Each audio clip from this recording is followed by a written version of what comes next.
Arturs Silovs is coming off a dream season, really. It's just that it wasn't at this level. Morning to you. Good Thursday morning. I'm Dejan Kovacevic of DK Pittsburgh Sports. This is Daily Shot of Penguins. It comes your way bright and early every weekday. If you're into football and or baseball, I also offer daily shots of Steelers and Pirates in the same place you found this. Hope you'll check those out as well. Blue Jackets 4, Penguins 1 last night in Columbus, Ohio. I feel like I had a ton to say about the game in Montreal the other night. I feel like I'm going to have a whole lot less to say about this one. It was a stinker, really. And I don't even mean that from the standpoint of the visitors' performance. I don't think they were bad. The lineup disparity is just kind of what makes these things silly, these preseason games. And I feel exactly the same way when it happens in Pittsburgh. The Penguins dress all their guys, and the other team shows up with a bunch of no-names wearing really high numbers. But Silovs got the start. He'd go half the game, and he'd stop 12 of 14 shots. And within that, I could see what it is that had Silovs being as successful as he was in the AHL this past season. He wasn't just the starting goaltender of the eventual Calder Cup champions in Abbotsford, British Columbia. He ended up being named the league's playoff MVP. That's winning it all. That's a clean sweep. He had a 2.01 goals against, .935 save percentage, 5 shutouts. This is just the playoffs I'm talking about.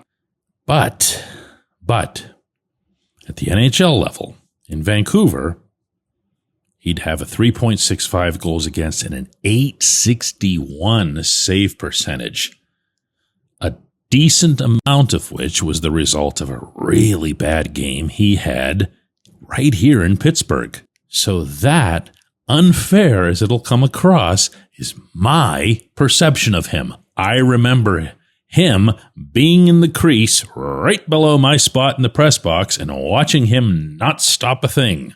Let's further remember that Vancouver management, led of course by Jim Rutherford, Patrick Allvin, looked at their own glut of goaltenders, and this was the one they traded to Kyle Dubas.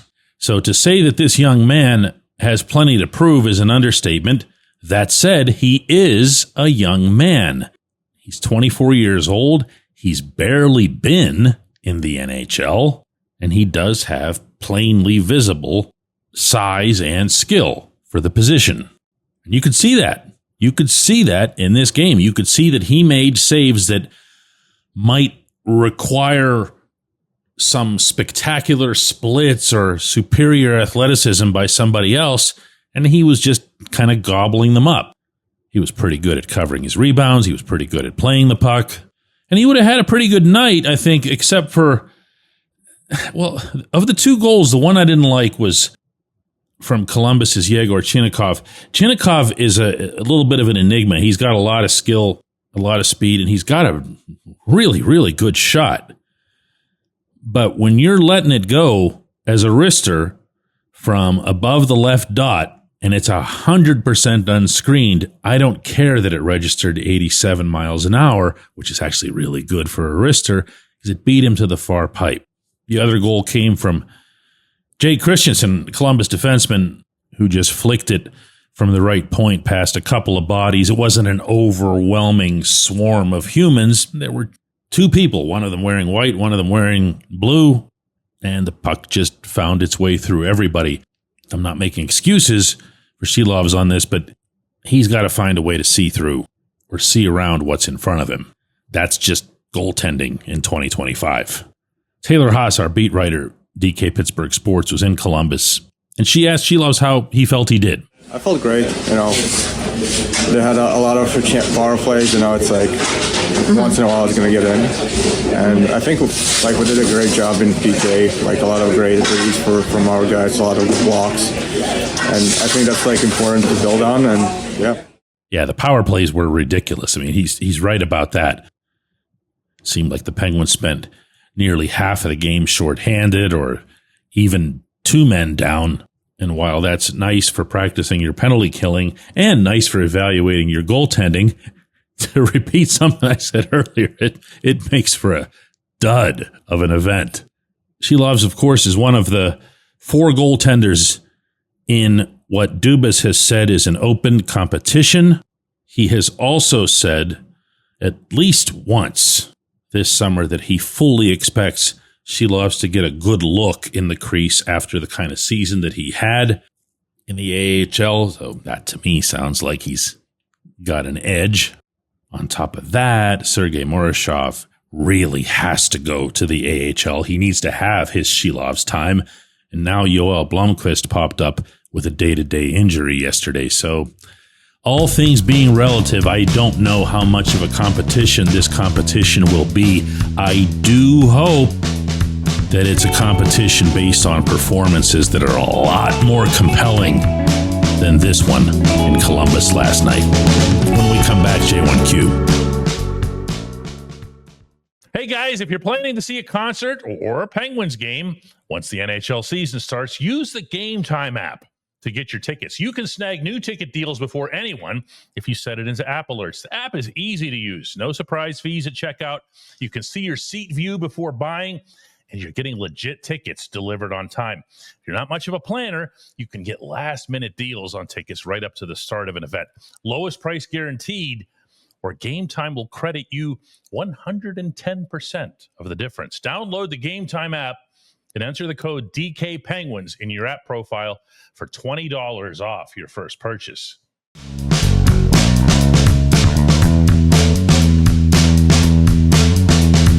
Today's J1Q comes from Mike, who asks, DK, are the players being receptive to Dan Muse? It's going to take time to give you the answer that you'd probably hope to hear, Mike. And I don't even say that in the standard preseason games don't count and whatever thing. I mean that what you need to experience first is adversity. Even if, let's just say hypothetically, that the Penguins were to get off to this surprisingly strong start. Just throwing it out there, but 5 points out of 6 in the first 3 games before they head out to the West Coast. You're going to say, oh yeah, look at them and Dan Muse and everything else here.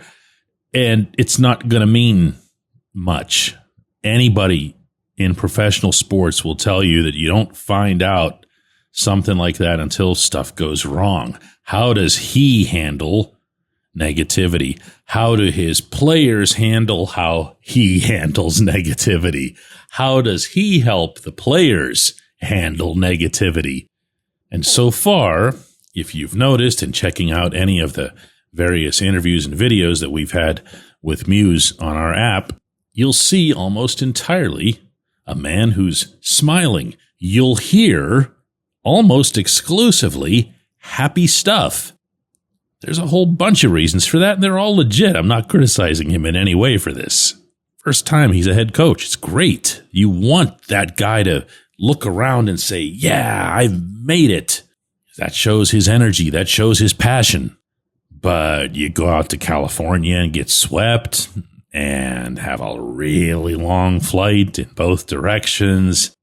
Come back worried how the fans will react. Totally different scenario. How have the players reacted to date, which I'm sure is what you've actually asked, as opposed to where I steered it there. So far, for what it's worth, they've reacted very positively. I am not including the young players. They have no choice but to react positively. I'm talking about the veterans with whom I've spoken. They will get specific in pointing out certain things that he's done, and they'll do it in a way that's still respectful to Mike Sullivan and everything that he achieved here and who Sullivan is, but they'll also make it clear that they like this way better. Again, for now.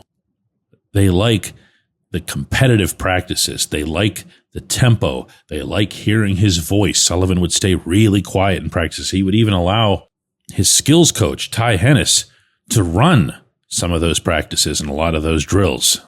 Muse is everywhere. He's bouncing all over the rink. He's booming his voice off of that low roof in Cranberry. Other coaches are involved too, but Muse has been very hands-on, very much heard. That's been good by the veterans, a lot of whom had quietly not been happy with a lot of other players, supporting cast types, not necessarily delivering on the energy that they need to deliver on a nightly basis. You know, that stuff I'm always talking about, the lines that would just go out there and kill time until Sid's next shift. I don't get the impression that this coach is going to do that or tolerate that or accept that. I don't think Sullivan loved it either. But what Sullivan loved was his dudes, and he had his dudes on the third and fourth lines. So if Noel Achari or Matt Nieto or whoever goes out there and just skates in a handful of circles on a given night, that's okay, because Achari is going to have a big blocked shot twice a month. This has to be about delivering. There's that term again. Shift in and shift out. And I will say that through 2 preseason games, you have seen that trait by and large from this team. Not from everybody, but from most everybody. I appreciate the question, Michael. I appreciate everybody listening to Daily Shot of Penguins. Going to do another one of these tomorrow.